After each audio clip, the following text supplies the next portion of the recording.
Pakai bahasa Cilacap aja. Kalau bahasa Indonesia enggak tak jawab. Naik ngaji nang YouTube apa entuk pahala? Entuk.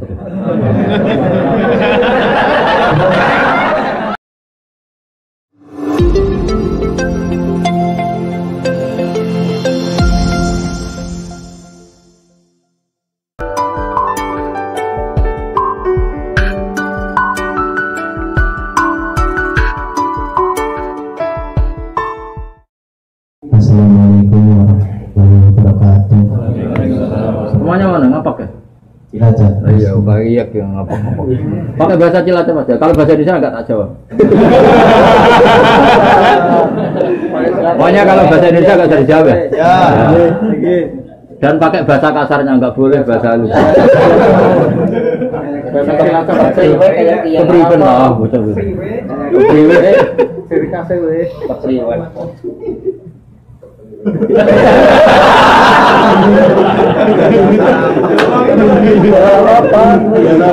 Biasa apa itu? Kalau nggak apa-apa, anggap saja tanya sama ini lah, nggak tanya sama.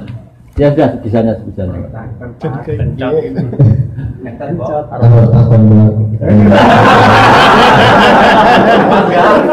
Ya, wes boleh mana? Naik ngaji nang YouTube apa entuk pahala? Entuk.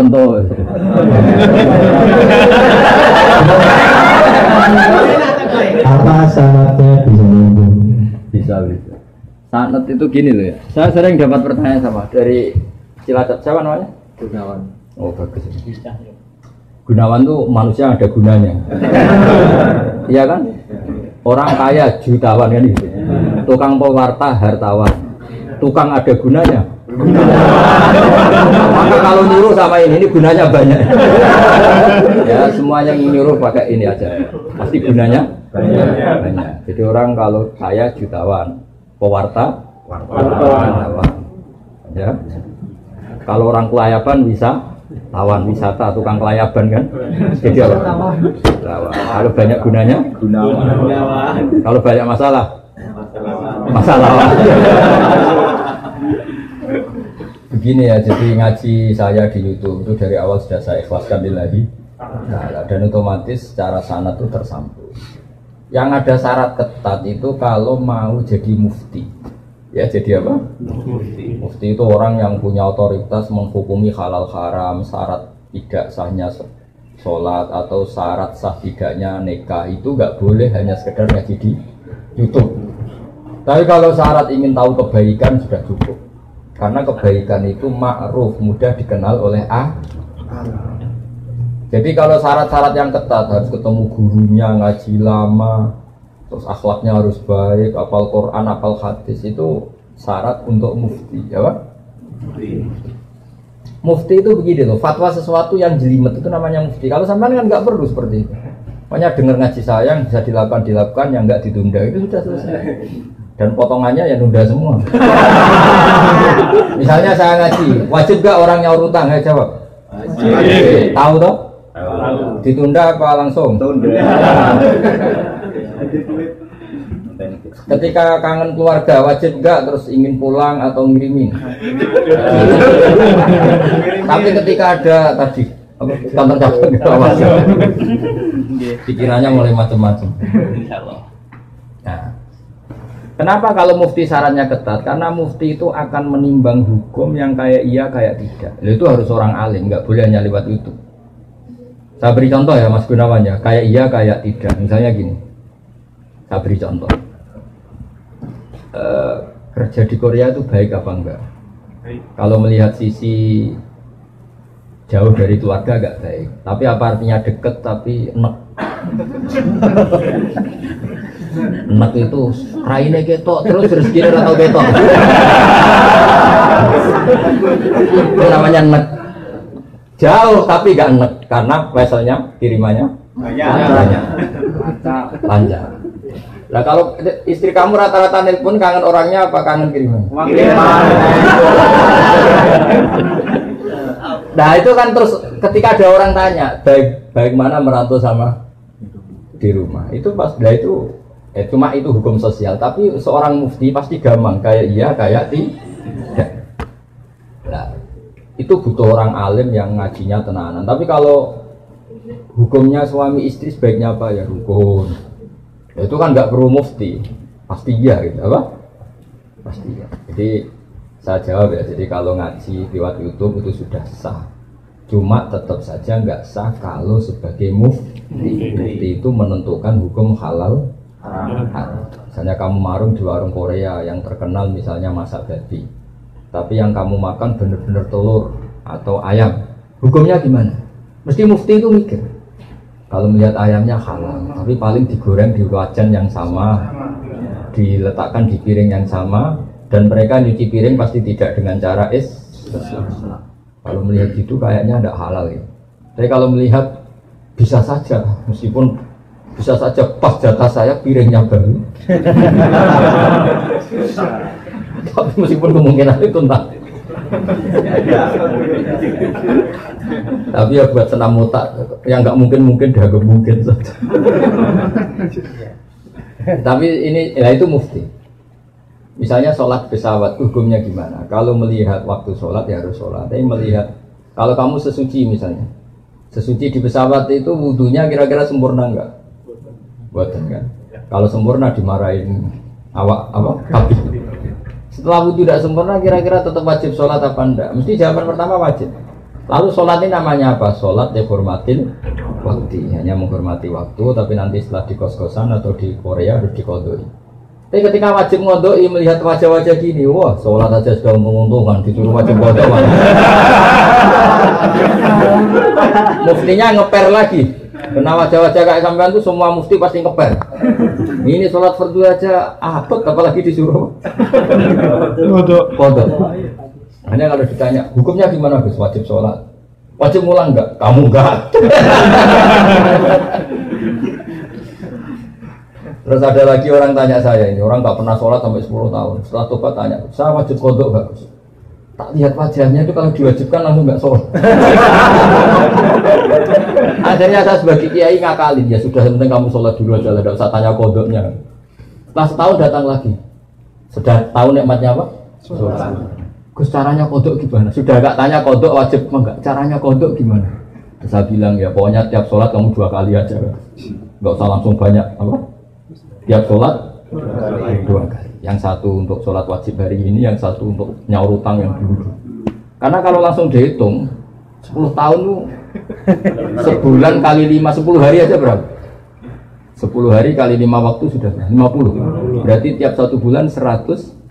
150 kali 12 berapa? Banyak ya. Kali 10 tahun. Lihat raweh saja dia takut apalagi. Nah, wajibnya kodok itu sesuatu yang mudah dikenali. Tapi ngitung loyalitas orang pada agama. Rai-rai gini, rai-rai tobat musiman gini.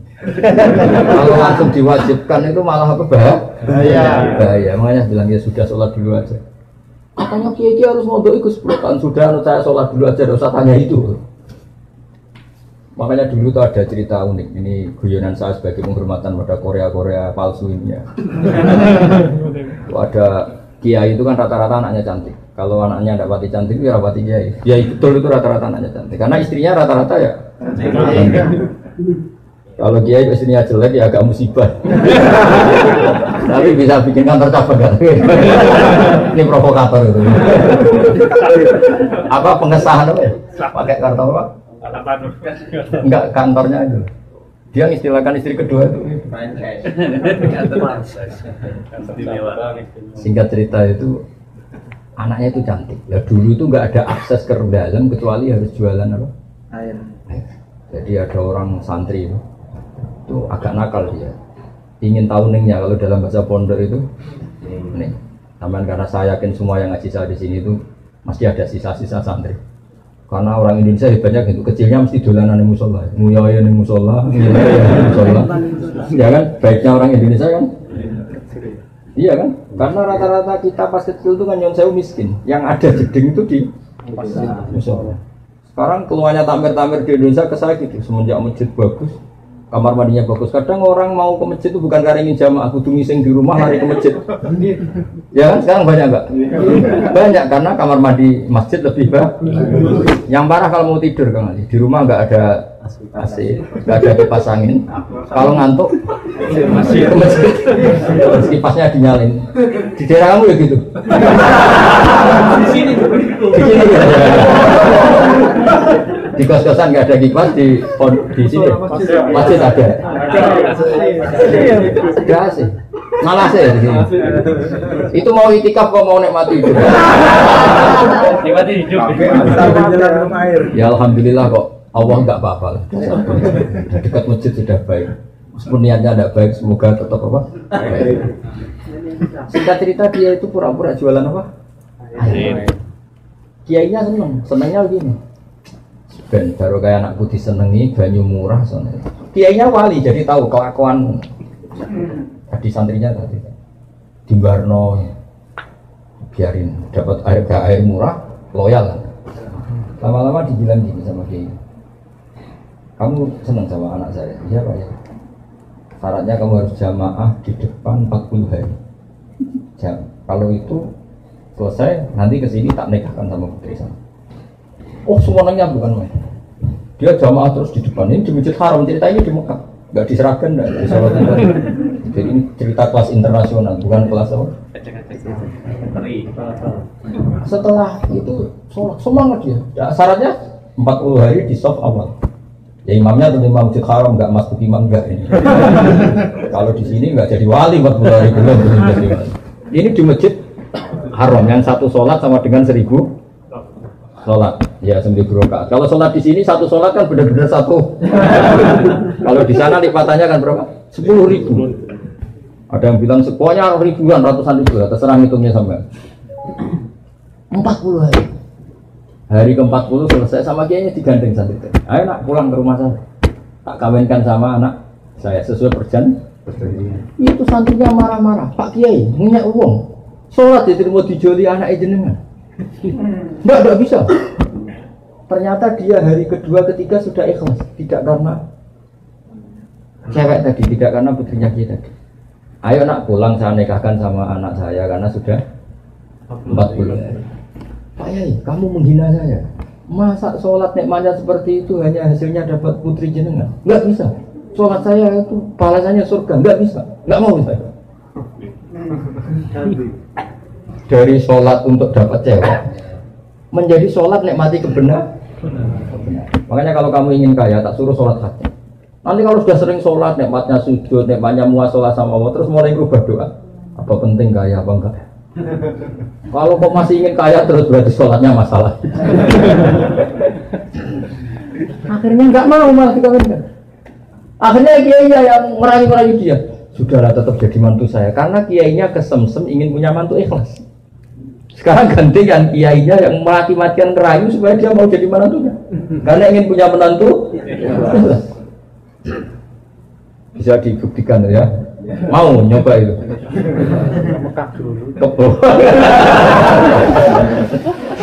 Nah, contohnya ada harus Mekah. Misalnya Anda ingin kaya, dijazahi, disuruh sholat saja. Lama-lama nanti Anda akan muhasabah, mengkoreksi doa Anda. Betul enggak, betul enggak. Nah, Anda suka cewek, mati-matian cinta mati. Setelah kamu sholat, nanti mesti ada alamat. Ternyata mimpi gambarnya angin topan. Saya pernah punya teman sholat istikharah, gambarnya itu angin topan.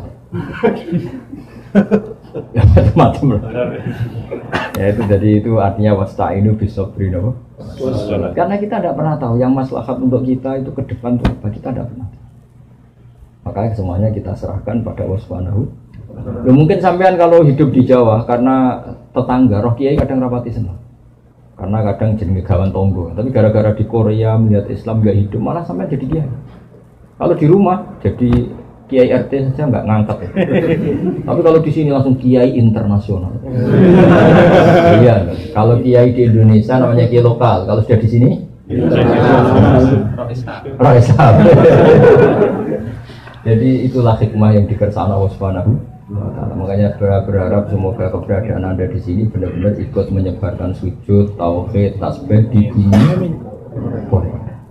Ya sudah ya, cukup ini.